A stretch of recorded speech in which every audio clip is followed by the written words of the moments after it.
एक मरतबा हैदराबाद से बेंगलुरु को आ रहा हूँ, 2-3 कारा में अजमेला को मुझे छोड़े, वाल्वो मर्सिडीज बंस में बैठा। मेरी सीट के बाजू एक आदमी था गैर मुस्लिम, उन्हें 2-3 कारा में अजमेला अस्सलाम वालेकुम, वालेकुम सलाम, मुसाफा, दुआ, बोसा बोसी सब। उन्हें भी बाजू वाला पूरी बस देखी, क्या दे इन्हें देखे तो इतना है ना, इसे इतनी इज्जत है ना। अल्लाह दिया कुरान के सदक़े में, हमें कमाए सो नहीं मेहनत कर को, अल्लाह दिया सो कुरान के सदक़े में। समझ में ये बात मदरसे की निस्बत में। अब बाजू जाको इसकी सीट के बाजू थी, जाको बैठते बैठते एक मुस्कुराहट पेश किया, मालूम नहीं हो रहा इन्हें मुसलमान की गैर मुस्लिम की बोलकर, पहले मुस्कुराहट पेश किया। और उन्हें आंध्रा का हैदराबाद का था, हमारे से अच्छी उर्दू बात कर रहा, लेकिन गुफ्तगू का आगाज उन्हें सलाम से नहीं करा तो समझ गया इन्हें गैर है। उसने बोला आप गुरु हैं क्या? मैं बोला महागुरु। बड़े गुरु हैं आप? जी बड़ा गुरु अल्हम्दुलिल्लाह। मैं कोई को छोटा बोल लूं, बहुत बड़ा गुरु। देखो कितने लोग आपको कितना प्यार करते हैं, देखो। मैंने कहा कि गॉड गिफ्ट, अल्लाह का तोहफा है।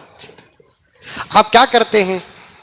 अब उसे मैं कहाँ बोलूं, हजरत बोला सका मानी उला सर पढ़ा रहा हूं मैं, सिराजी पढ़ा रहा हूं भाई, और नूरानी कायदा तो बोल ही नहीं सकता मैं। नूरानी कायदा बोलूंगा उसे अल कायदा सुनाऊंगा, बस में गिरफ्तार हो जाऊंगा भाई।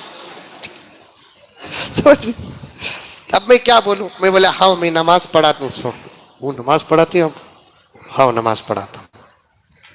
उन्हें इधर उधर जाको आया तनख्वाह की तरफ, तो आपकी सैलरी क्या है?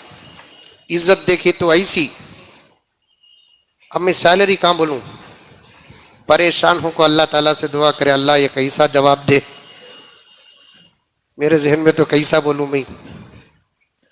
बाद में अल्लाह जवाब दिया। मैं बोलिया होती साहब हमारी तनख्वाह एक 80-90 हज़ार रुपये होती। 80,000 90,000 ऑफ कोर्स। वो सुनते ही उन्हें सोगा, तेरा कर्म रे परवरदिगार। उन्हें पूछा महीने का? मैं बोला पूरे साल का।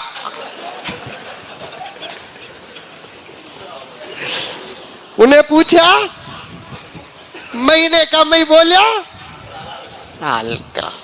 मस्जिद आली शान और तनख्वाहें मस्जिदों के इमारत के एतबार से तो कम से कम 2। अगर इमाम का इल्म तुम्हें नजर नहीं आता, उसकी इस्तिकामत आपको नजर नहीं आती, उसके वक्त की पाबंदी आपको नजर नहीं आती, तो कम से कम उसके मस्जिद के शान के मुताबिक तो